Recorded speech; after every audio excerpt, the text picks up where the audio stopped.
Hello again, everybody. We hope you're well fed and well rested because we've got some tennis. Not a ton of tennis this week. We'll start with the men, but joining me, well, really not as always, folks. Last time it was just me and Candace, but back again, our man from down under. How are you, Stephen?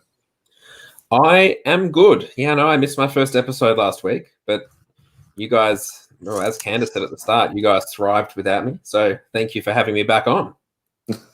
We got to have somebody. It can't just be me babbling on the whole time. And Candace is a little down today. She is doing a good thing, getting her COVID vaccination done, but is feeling a little bit of those after effects. So we hope she feels better. And I think she'll be back with us during the middle of the week when we preview the women's.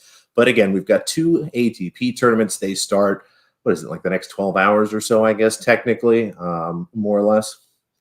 They're both in Europe. I think it'll be, in about 6 hours or so. I think some of them are kicking off. So just those first round ones, but not too many of the top seeds playing, as there's a couple of buys, but we will jump straight in and I can pop the draw up on the screen for those who are watching along. And here we have Munich. Yeah, we'll start in Germany, and these tournaments, as you'll see, are not really star-studded events. Alexander Zverev is here, but as we start to look through, a lot of the bigger names will be missing. Makes sense. We have a couple Masters 1000s coming up, so everybody basically playing last week. A lot of the big names are taking this week off, but still some interesting stuff. Let's look at the top half of the draw here. As I mentioned, Zverev is the 1 seed. We see Krivinovic there as the 4 seed. Struff, our other seed, here at 7. And Dusan Lajovic as well. Some interesting qualifiers here as they start to get placed. Well, maybe not just the 2. We'll see if McDonald can put something together. I doubt it. But as you look at this top half, Steve, this is a great place for Zverev. He's won this twice, made the quarterfinals last year, losing to Guerin, who I don't know if he won the tournament, but I think he at least made the finals. How do you see this top half shaking out? Yeah, look, I think it's Zverev's if he wants it at home. I think he's obviously played well here historically. And when you look through there, looking through that, Berankis, Marderer as his first opponent, I'd expect Marderer to get through there as the wild card. But, looking down, you've got probably one of the more, streaky players with the pretty high ceiling in Krivinovic there in the second quarter, who's also got a pretty favorable draw. So, look, I would be seeing or be anticipating Zverev to make his way through that first quarter. And then moving to the second quarter there, I think I would assume Hanfman would be able to get past Daniel and probably be the biggest test there for Krivinovic. But I'd be expecting, I think, looking at this top half, a seeded semi-final between Zverev and Krivinovic. How about yourself? I tend to agree with that. Zverev has a very easy quarter here. Dusan Lajovic is somebody that's fun to bet as a big underdog, but has struggled a little bit. Yes, his losses have come in 3 sets recently, so you can give him a little bit of a pass there. But at the end of the day, he's not really winning matches. Has a qualifier here, which always can be tough for someone in their first match. Ruusuvuori probably there, unless Ivashka starts to play like he did for that 1 set against what was that, Nadal. But Ruusuvuori there is going to kind of be tough for Dusan. You look at Zverev, he's got the bye, he's got the easier second match. It's just a nice quarter for him. Krivinovic, I think, probably runs into, maybe Struff, maybe he sort of puts something together here in his home country. He's been a little better on clay than I think maybe he has been in the past. And again, it's just a very kind of manageable quarter as you look at some of the names there. Until you get to Krivinovic, there's not really anybody to be too worried about. So as you mentioned, it's just hard to pick any upsets here. So I think we will see Krivinovic and Zverev, unless, maybe Struff gets hot. But I guess if I had to pick somebody to upset the apple cart, I'll go with him. And I'll probably agree with that. I think Hanfman could give Krivinovic a bit of trouble in that second round match just based on form, and Hanfman has looked pretty good in those kind of heavier clay conditions.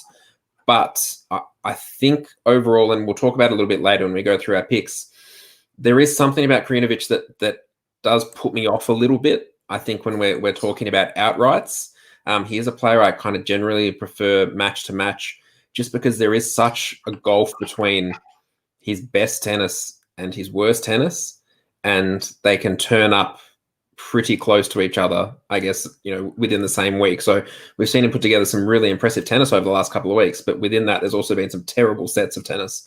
So he is someone that I'm a little bit concerned with, I guess, thinking about him from an outright perspective, but I do think he should be able to get through this early part of the draw. It's just when, the going gets tough a little bit later, whether he can stand up. Yeah, we'll definitely put a pin in that. I have some more thoughts on that, but we'll get to that a little bit later. It looks like, again, Zverev comes out of this top half. As he said a whole bunch before, these are his courts and all that stupid chess beating crap. We'll see. He wins when he wears all black, folks. So if he's got an all black outfit this week, watch out. Any other thoughts on the top half, Steve? No, I'm pretty happy to move down to the bottom half. Casper Ruud, one of our favorites, Aslan Karatsev off a long week, a second-place finish after beating Novak Djokovic. What do you think, Steve? Is that the biggest win of his career? Feels like it might be. I would say so. I mean, situationally, it was probably the quarterfinal of the Australian Open, and then maybe his actual tournament win a couple of weeks later. Biggest one on clay, and probably biggest one, I think, odds-wise, because I think he was above 5-1. There, yeah. And he's made me, I feel a little bit vindicated, because I did say earlier in the year that, I thought he was going to kind of break through on clay more so than hard. Obviously, he's proved me, he's made it difficult for me with his start on hard courts in 2021. But look, it was an impressive win, and I think it was 21 out of 26 break points saved or something, which is something you don't generally see against Novak, and particularly Novak on clay. So it's a big win, but then when you look to this half here, and you look, yes, he does have the first round bye, but he's coming off a full week and that loss in the final to Berrettini, and he's backing up then to play here, in the lead up to 2 back-to-back Masters 1000. So it's going to be a pretty heavy schedule for him, and I'm wondering if there may be someone in this section that could maybe take advantage of that. Yeah, you have to be worried about his fatigue. You look at the quarter, though, it might be a little tougher. I guess Korea probably comes out of there in that first round match. He's capable and is someone that I think can, work Karatsev, and if he is a little tired, maybe take advantage. I actually like Korda to come out of that top section there. But if it's Korda, if it's Montero, even Basilashvili, if he sort of reaches back into time and finds a little tennis there, all guys are going to make him struggle. And then you look at the fourth quarter. I mean, there's our guy, Casper the Friendly Ghost. We love him. We love him on clay. And this is a quarter that's going to be good for him. Yes. Similar to the way Karatsev has it, that second match with Cuevas or Sandgren is not going to be easy. He should win comfortably, but he'll have to work for it. You get into the quarterfinal, maybe it's your buddy John Millman there. Maybe it's Peja, again, kind of reaches back and finds some of his clay form. Gerasimov could be there as well. I expect actually probably Millman, but a really manageable quarter for Ruud. And then he looks at, like you said, probably Karatsev there, maybe somebody else. I just like this half for Ruud, and I've got him coming out. Yeah, I think it's a very favorable first round bye into second round against Cuevas coming off an injury, and Sandgren as the potential opponents there. I don't mind Popperin perhaps causing that, winning over Millman. I think he should be, in terms of his game translating to clay, I think he's got a little bit more. He does certainly have a higher ceiling than Millman.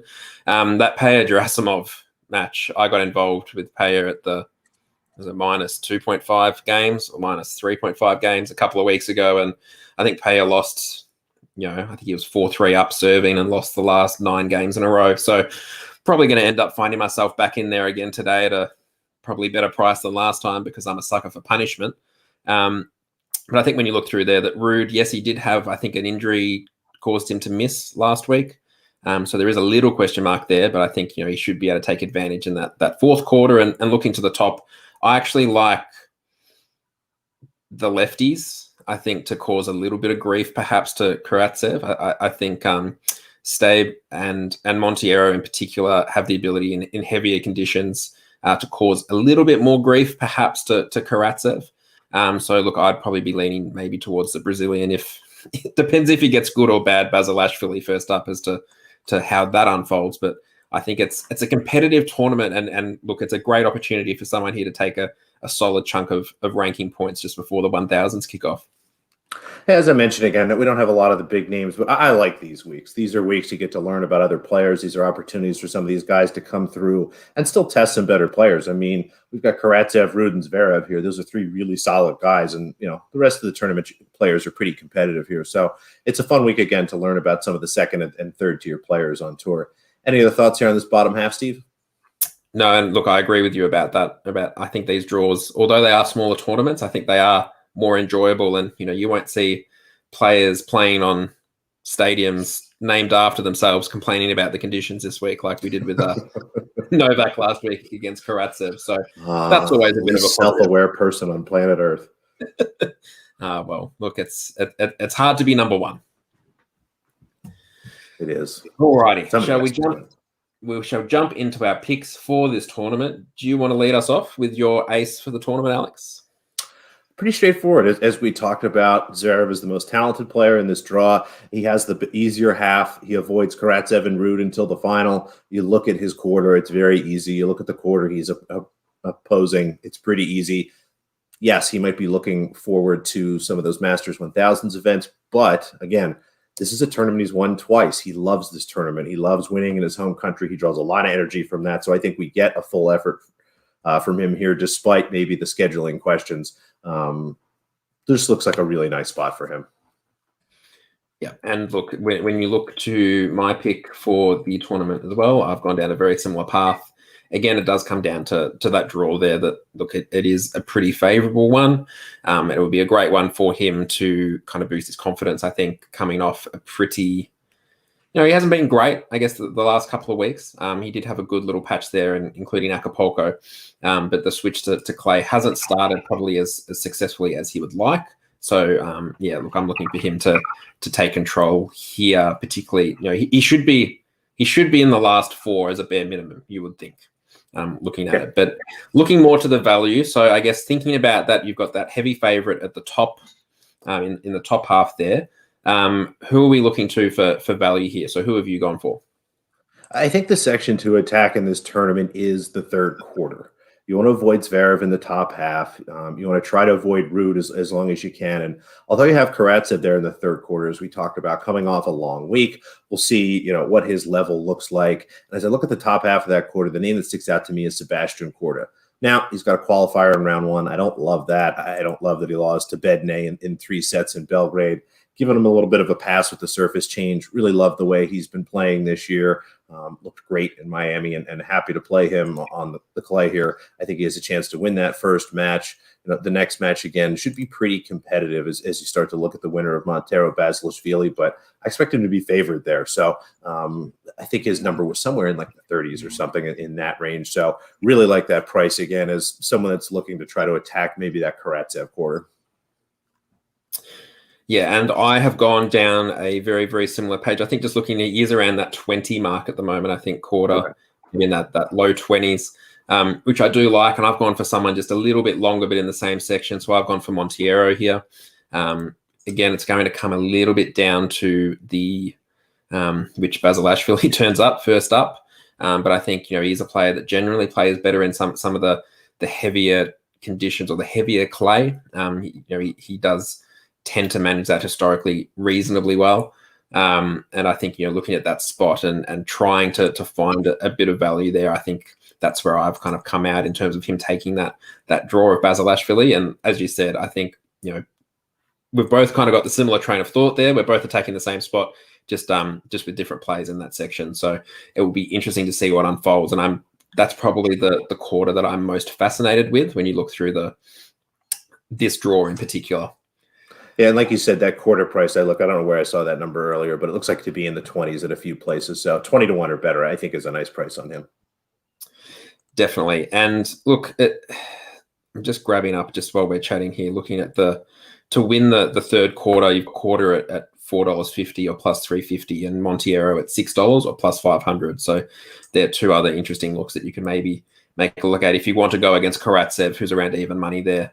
Whether you can figure out a way to manage your way through that, you've got a thinking face on. So while you're thinking, I'm wondering if you would do better kind of rolling over the money lines there. I mean, if they do get to Karatsev in that final, I mean, what's Korda and Montero? We're talking 2 to 1, almost 3 to 1, somewhere in between those two numbers, I think, from a money line perspective. And given what they were in the first two, I think you could actually maybe do a rollover money line there and do a little better. But I think, again, those are two solid players, and that's the section to attack.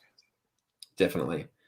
Now I'll get my unforced error out of the way. So again, it's someone that, I'm certainly not knocking the form in any way. It's just purely situational with Karatsev this week. I think he's obviously come off a full week. Yes, he does have the first round bye, but he's also got back-to-back Masters 1000s coming up. Is it Madrid and Rome? So look, it is a pretty heavy section of the schedule. And I think, if there is a a tournament to be looking a little bit wider and outside the favourites, I think this is one of the ones that stands out to me. How about you, Alex? Who have you gone for as your unforced error?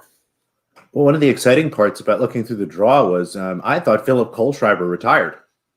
Didn't really know he was still playing tennis. Apparently, he's been playing at the challenger level. My apologies. I have not had that much time with the NBA season and all this stuff going on to get down to challenger tennis. But hey, he's down there. He played Belgrade Challenger, it looks like in April. Beat Max Cressy in 3, and then lost to Zoomer 4-3. So, he's playing tennis. He's the wild card here. Good for him. That's fun. I don't expect him to do anything. I don't care what number it is.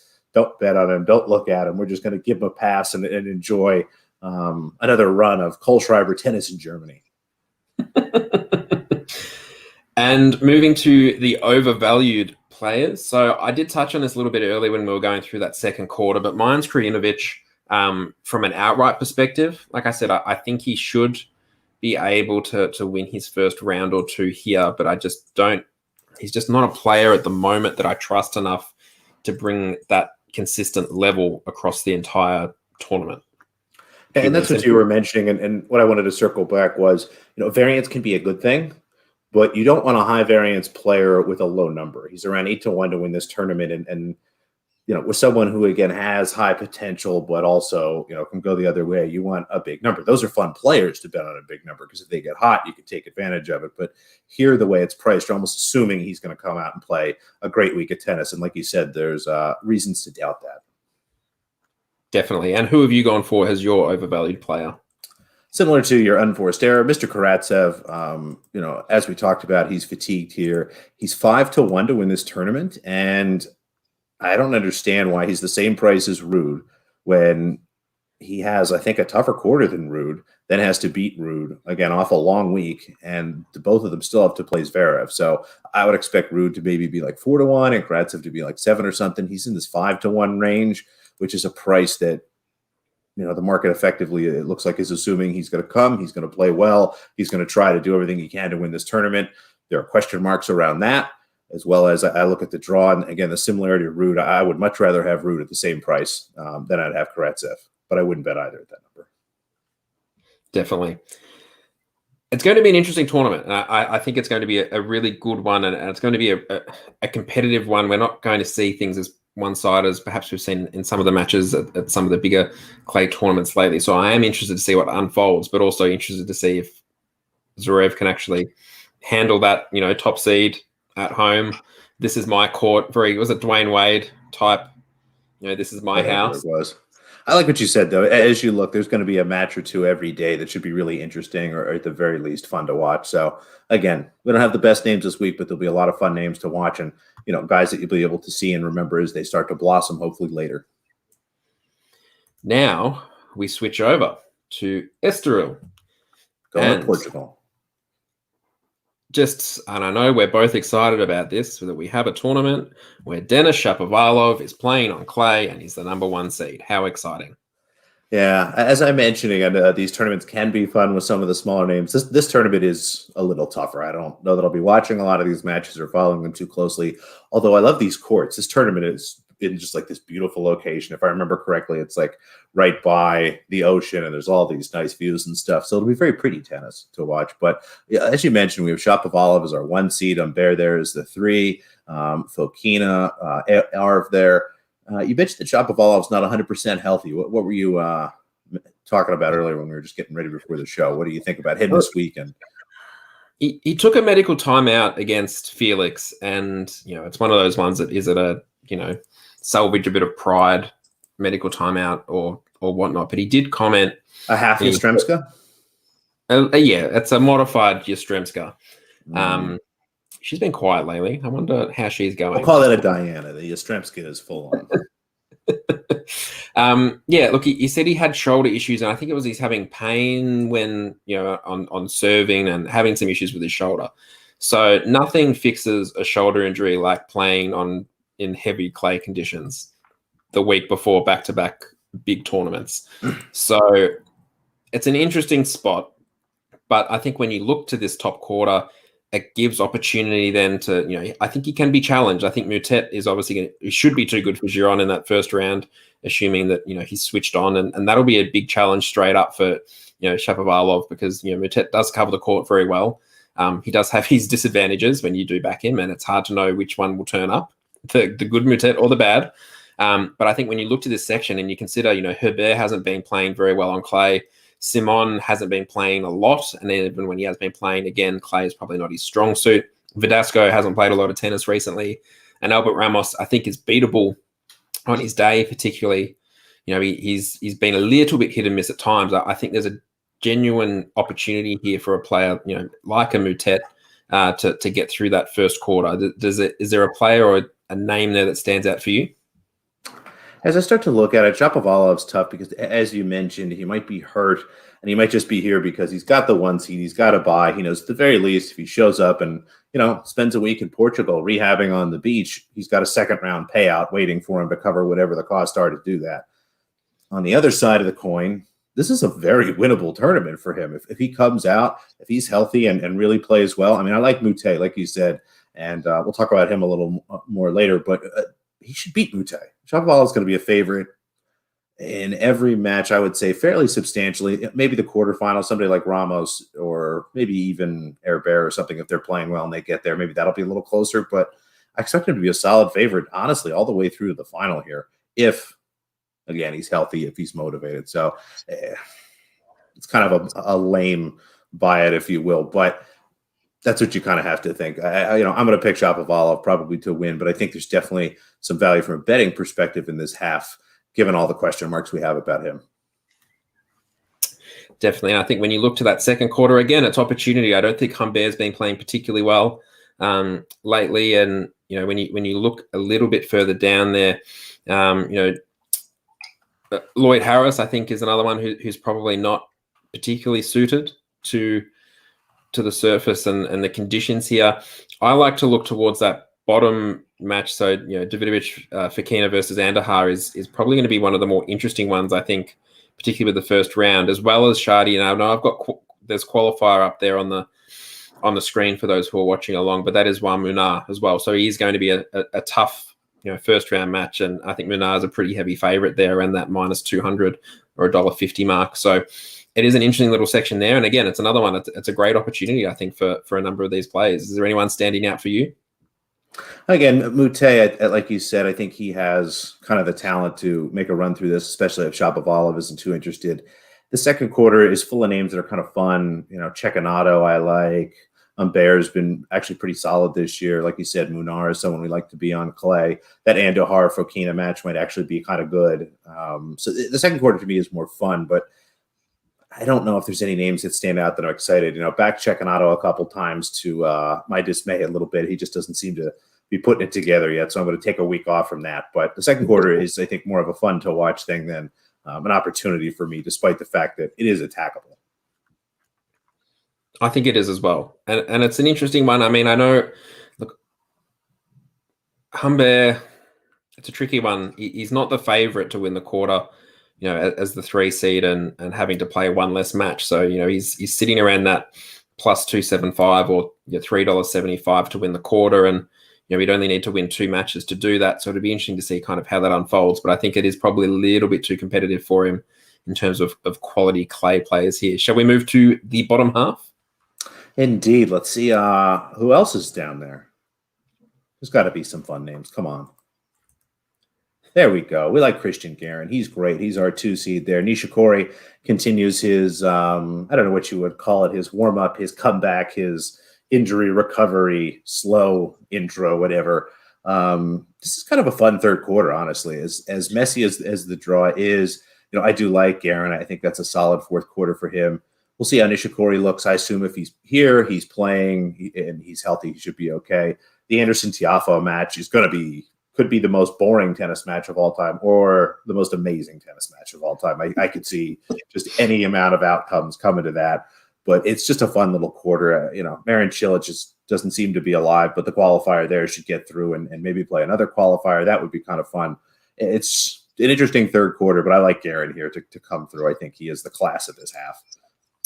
And I think that quarter gets a little bit more interesting in the third quarter when it's Carlos Alcaraz as well. I think filling one of those qualifier spots and Borges as the second one, there is an opportunity there. And again, thinking, following on from that theme I was talking about before around, players playing pretty heavy schedules and two big tournaments coming up.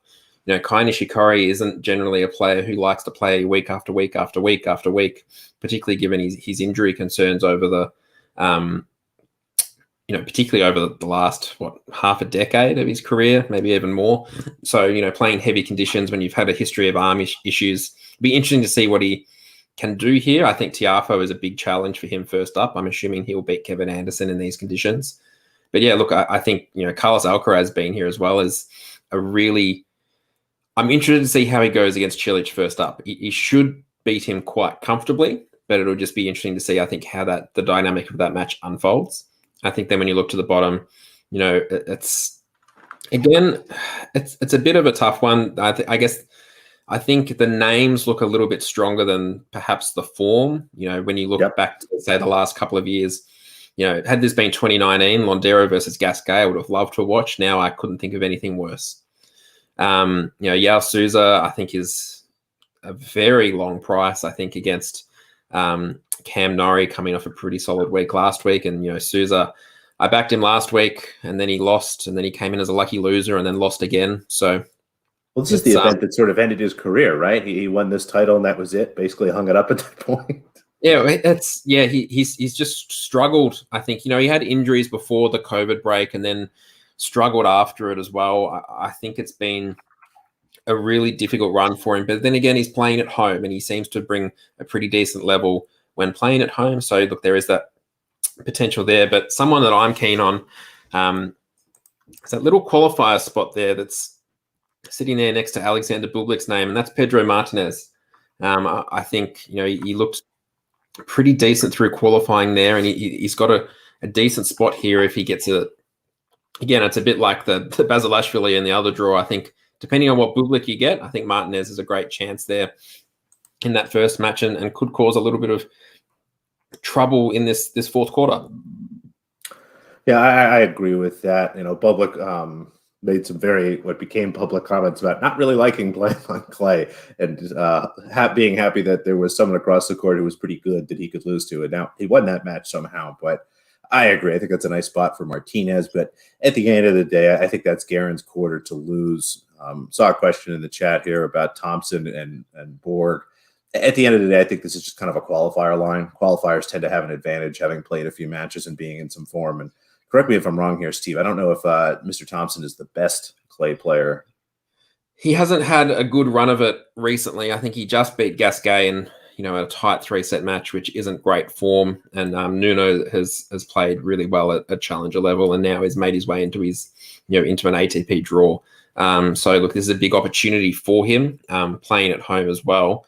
Thompson hasn't convinced me enough to jump into a decent price on him. I think I've said it a couple of times over the years. I think you can base Thompson's confidence in his game around his forehand and how his forehand's going. And it's not going very well at the moment. I think it looks a little bit, he's hitting it short. He's setting himself up to have to defend, quite consistently.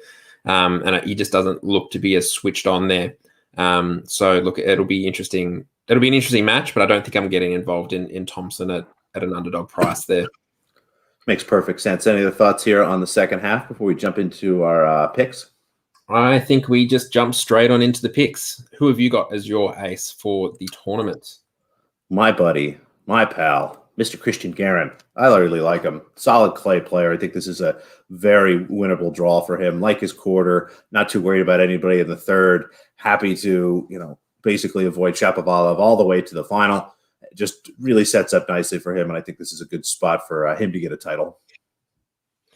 Definitely. Now, I've gone for someone in the third quarter, so we may have a potential semi-final matchup on our hands, but I've gone for Carlos Alcaraz.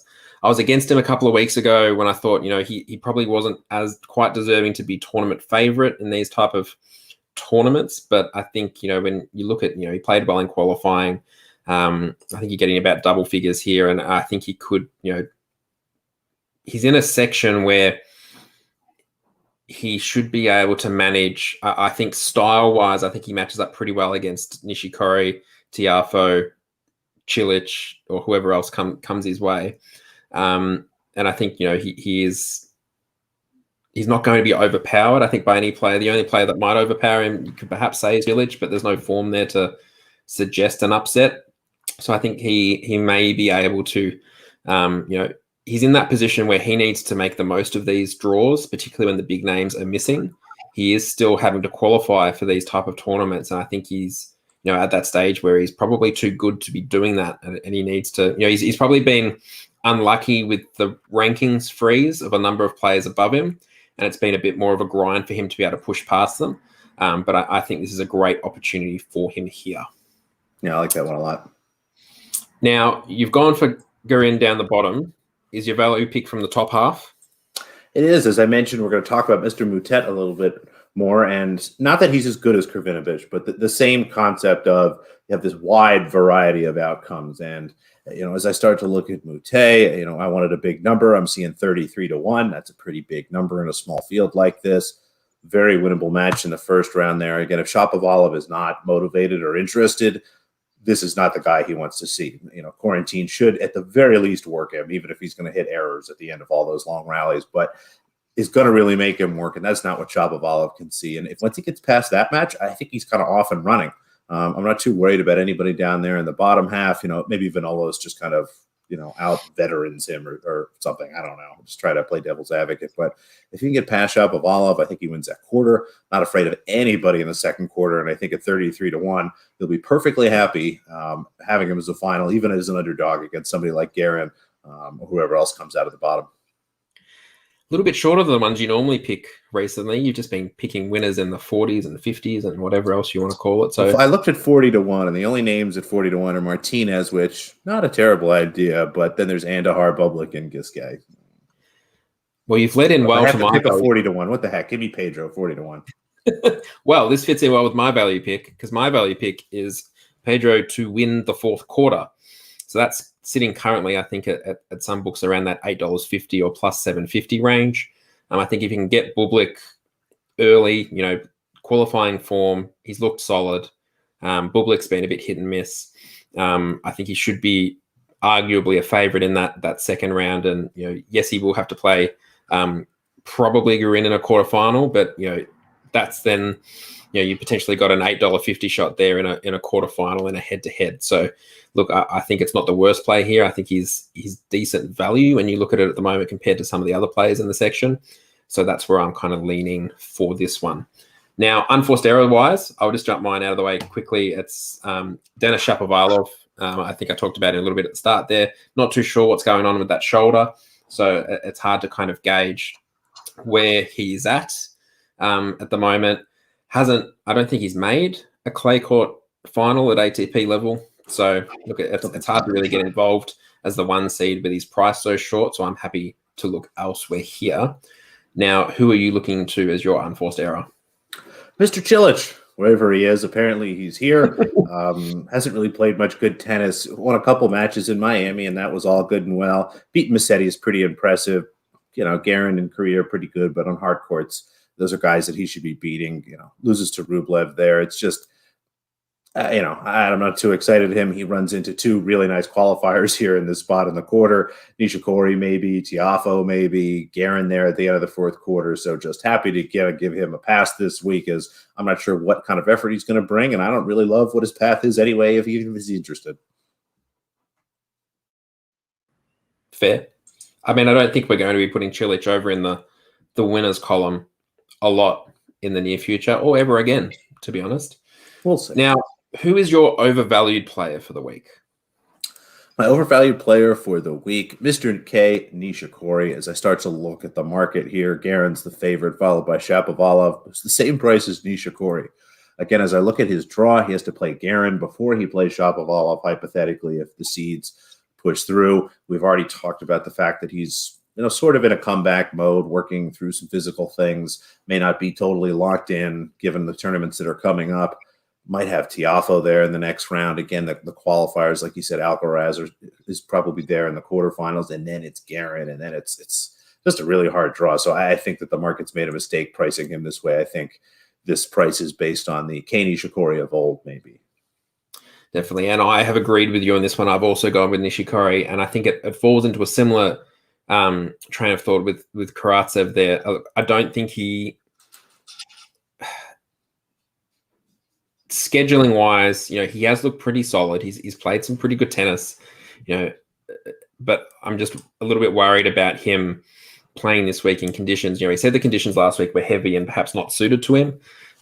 He's got similar conditions looking at the weather forecast again here this week. And then you fast forward and, you've got those bigger tournaments on the horizon as well. It's just hard to get excited, I think, about that single figure odds for this one in particular. And that's where I've ended up leaning here as one that I'm probably going to avoid. You know what? He might end up in a position where he is value in a particular match, but I'm just not sure when you look at the outrights at the moment. And you look at the fact that he's in a quarter with Alcaraz and Tiafoe as well, that it's hard to get too excited, I think, at him being third favourite, in a similar way that I can't really get excited over the same price for Shapovalov. Makes perfect sense to me. Alrighty. I think that just about does it. I have nothing else. You have nothing else? Given you all I have. Not on men's. I could talk endlessly about any number of topics, but that's enough of this. That's fine. Well, yeah, we will touch base a little bit later this week, I think, when the women's draws come out for the Madrid. Wait, yeah. Yeah, it looks like Madrid starts in about 4 days, about 3.5 days from now, hopefully. Tennis is the best in terms of this stuff. We'll have a draw in a day or two and then maybe even some outright prices, but we'll be back in a few days to get you set up for the big WTA event. We got a week and a halfer. Perfect. Sounds good. Alrighty. Well, hopefully it'll be the three of us later this week. Fingers crossed that we can get the band back together. But until then, if you do have any questions, you can get in touch with us at Eat Sleep Tennis on Twitter, or if you go to YouTube and subscribe to the Eat Sleep Tennis Show, that's our YouTube channel there, where all our videos will be, and then the podcasts go up not long after our live stream. So you can find us again, Eat Sleep Tennis Show on Spotify and Apple, and pretty much anywhere that you get a podcast, I think it gets sent out there. So make sure you subscribe. Leave us a rating. Send it to stuff I don't even know exists. And look, we might even start a TikTok or something soon, because Alex is right up with the youth. So we will see what we can we can see what watching happens. Things on clocks. Yep. Look, I'm getting old too. It's my birthday in a couple of weeks, so we might have to leave that to Candace. We'll see. We'll figure out where we can figure it out. She's good at all that stuff. Look, it'll probably just be content of you, Alex, so that's fine. We will figure it out. Yeah, it's apparently, isn't that all thick it is? It's a little bit I've seen of it. It's people complaining for 5 seconds at a time. Yeah, well, you do this for, it's been 38 minutes now, so we'll just have to try and condense it a little bit. I'll work on it. That's all I ask. Alrighty, we will be back in a couple of days. Until then, take care of yourself, and bye-bye for now.